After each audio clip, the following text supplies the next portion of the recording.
अगर गली घर के आगे कोई गंदा पानी आ जाए तो पड़ोसन कहेगी तेरा है, तेरा है। और देखिए वही तेरा शब्द भगवान को कितना प्यारा लगता है। अगर एक बार भी भक्त हाथ उठा के कह दे कि बोलिए ना तेरा है। नानक ने यही तो कहा था वस्तु तोलते तोलते 1 2 3 4 5 6 7 8 9 10 11 12 कुछ तो बोल दिया करो। क्या पता ये तेरा तेरा आपके दिल में भी ऐसे आके बैठ जाए कि उसकी याद दिला दे और वो तेरा तेरा हो जाए। ये याद इतनी बैठ चुकी अब नहीं रह सकते। भगवान कहते कोई बात नहीं, तुम्हारा स्वागत है। भगवान समझ गए कि अब इनको संसार में भेजना मूर्खता है। भगवान गोपियों का बड़ा स्वागत करते हैं, ख्याल रखते हैं। जिस गोपी को प्यास लगती है तो भगवान जल पिलाते हैं, गर्मी लगती है तो हवा करते हैं। तो गोपियों ने समझा कि जितना प्यार हम इससे करते हैं उतना ही प्यार ये भी हमसे करता है। अब व्यापार हो गया। प्यार हम किसी से प्यार करते हैं तो हम चाहते हैं कि ये भी हमसे उतना ही प्यार करे। तो ये तो व्यापार हो गया, ये प्यार नहीं है।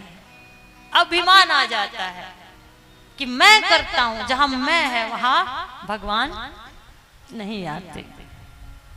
मैं को छुड़ाकर देखिए ना, अर्जुन के सामने बैठे बैठे भगवान ने दुर्योधन को सब कुछ दे दिया। और आपका प्यार तो कैसा है, अगर पति से प्यार करते हो और शाम के समय पति माँ के लिए कुछ लेके आता है तो कई दिन घर में बातें नहीं होती हैं, बोलना पड़ेगा हमारा नहीं। तेरा है, मैं भी तेरी हूं, माँ भी तेरी है, संसार भी तेरा है। भगवान ने सोचा इनको अभिमान आ गया, इन्होंने अपना बना लिया, स्वामित्व जगा लिया। भक्त भक्ति की शक्ति से परमात्मा को अपना बनाना चाहता है। लेकिन भगवान कहते हैं कि भक्ति की बजाय तेरे हृदय में प्रेम हो। और प्रेम में वो भगवान को अपना नहीं मानता, सबका मानता है। प्रेम का स्वरूप ये कथा है। बताइए इस पंडाल में हर कोई बैठा है, क्या किसी एक व्यक्ति को सुनाई दे रही है? सबको सुनाई दे रही है। सबके लिए एक जैसी व्यवस्था है, यहाँ कोई जाति पाति नहीं है। भगवान संत सबके होते हैं और उस पर अपना अभिमान जगाना जैसी भूल गोपियों ने की थी। भगवान ने सोचा इनको अभिमान हो गया, अंतर ध्यान हो गए। अब देखिए जिसके लिए सब छोड़ा, जिसके लिए पति समाज लोकलाज बार बार भगवान श्री कृष्ण ने भगाना चाहा, नहीं भागी, लेकिन अब वो छोड़ के चला गया। तो कथा में आए हो, जल्दी जल्दी काम करके आए हो, 4 बजे का समय जल्दी जल्दी आकर बैठे हैं। जिनको कथा से प्यार है वो समय से आते हैं, बाकी आते रहिए, कभी ना कभी समय पर जरूर आओगे। और जिस दिन कथा के समय से पहले आके बैठ जाओगे वो घड़ी भी जरूर आएगी। क्योंकि आकर बैठिए भाव कुभाव से, समय से असमय से। अगर आप बैठते हो धूप में तो धूप शरीर को लगती है, लेकिन पसीना अंदर से आता है। शरीर को लगती है लेकिन पसीना, सर्दी शरीर को लगती है लेकिन रूए पूरे शरीर। जिस दिन पूरे तन मन पर असर करेगी ये कथा, उस दिन आपके हृदय में कृष्ण कृष्ण कई जन्म लग सकते हैं। वो तेरे हाथ में है। गोपियों के मध्य से जब भगवान गए तो ऐसी हालत हो गई जैसे बिना पानी के मछली तड़पती है। कभी देखा है तड़पते हुए? देखना उस माँ की हालत को। थोड़ा थोड़ा समझा देती हूँ। जिसका एक ही बेटा है और परमात्मा ने ले लिया हो, बौखला उठती है। उस दर्द को वो तो थोड़ा सा दर्द है, लेकिन प्रीतम को खोने का दर्द उससे कई गुना ज्यादा है। रोने लगी, पुकार करने लगी, रोती हैं, बिलखती हैं, पीपल से पूछती हैं। भगवान श्री कृष्ण कहते हैं पीपल में मेरा वास है, तू ही बता कहाँ मिलेंगे।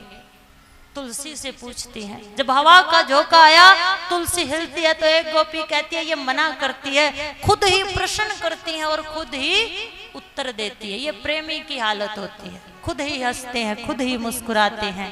यही हाल उनके होते हैं जो भगवान से दिल लगाते हैं। उसकी याद का एक ऐसा दुख दिल में बैठ जाता है और उस दुख में जीने का इतना आनंद है कि संसार की सारी खुशियों का आनंद उस आनंद के आगे फीका है। उदाहरण माँ है, बच्चे को जन्म देते समय इतनी पीड़ा होती है, शरीर में पीड़ा होती है, लेकिन मन में एक आनंद होता है कि तू माँ बनने जा रही है, और उस आनंद के कारण वो उस दर्द को सहन कर लेती है। बोलना पड़ेगा हमारा। पाना तुझको मुश्किल है मगर पाने को तरस जाती हूँ, रोती बिलखती ऐसी हालत हो गई है। पूछते एक दूसरे का अनुसरण करते, बातें करते, प्रश्न करते, उत्तर करते, यमुना के किनारे बैठ जाती हैं। अब कहती है तब तो आपको हमने वैसे ही कहा था कि छोड़ के आए प्राण दे देंगे, लेकिन अब नहीं आए तो अब प्राण दे देंगे। भागवत में एक गीत गाया है गोपियों ने, जिसे गोपी गीत कहते हैं। क्या कहते हैं? बोलिए ना। भगवान की ये जो कथा है, ये भागवत है, इसके जो श्लोक है, अगर एक श्लोक भी आप बोलो ना आपके घर में, तो जिसको आप चमत्कार कहते हो ना, चमत्कार के साथ आविष्कार भी हो जाएगा। इतनी शक्ति होती है इन श्लोकों में। गोपियों ने गोपी गीत गाया है और गोपी गीत में सारी बातें गोपियों ने दिल की कह दी। क्यों आए थे ब्रज में, इसी हालत में छोड़ के जाना था। को राक्षस आए थे, मरने क्यों नहीं दिया?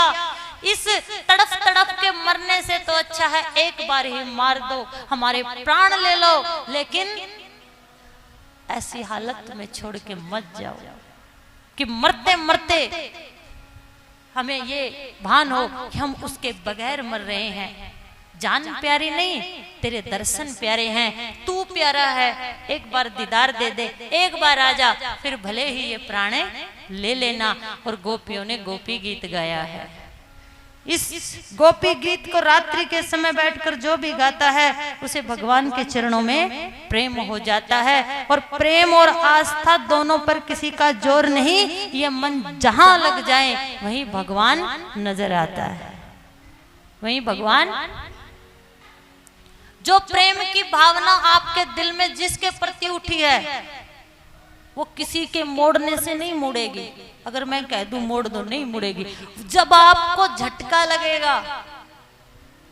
लगेगा वहां से, तो क्या पता ये एक झटका, ये आपका दिल, क्योंकि दिल कभी खाली नहीं बैठता। बोलना पड़ेगा हमारा, दिल कभी खाली नहीं बैठता। तुम सो जाते हो तो भी ये धड़कन धड़कती रहती है। एक व्यक्ति महात्मा बुद्ध के मंदिर में चला गया, सर्दी का समय था। प्रेम और आस्था जहां लग जाए, अगर आप पति से प्रेम करते हो, दिन रात उसी के बारे में सोचते हो, तो आप वृंदा हो, और उस वृंदा का नाम आज अमर है।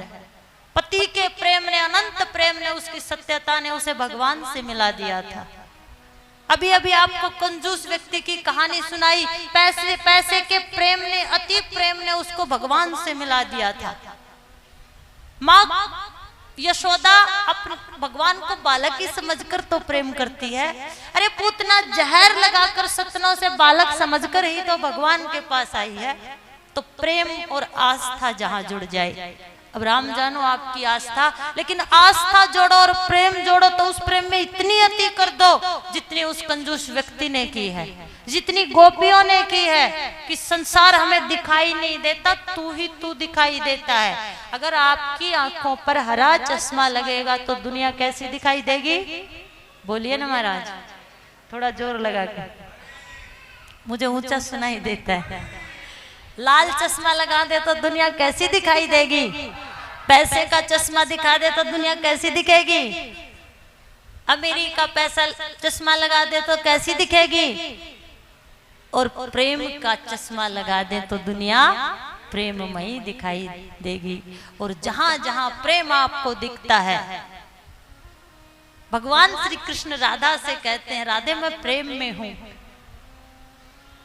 जो निस्वार्थ भावना से किसी से प्रेम करता है तो समझ लेना मेरे प्रेम का अंकुर उसके अंदर फूट चुका है। बस उस प्रेम में तुम अति कर दो, ये मत सोचो दुनिया क्या कहती है, पागल कहती है, दीवाना कहती है, क्या कहती है। कालिदास को पत्नी से ही तो प्रेम था, बोलना पड़ेगा महाराज। पर राम जाने तुम्हारा प्रेम कैसा है। कैसा पत्नियों से प्रेम करते हो, कैसे पत्नी पतियों से प्रेम करती है।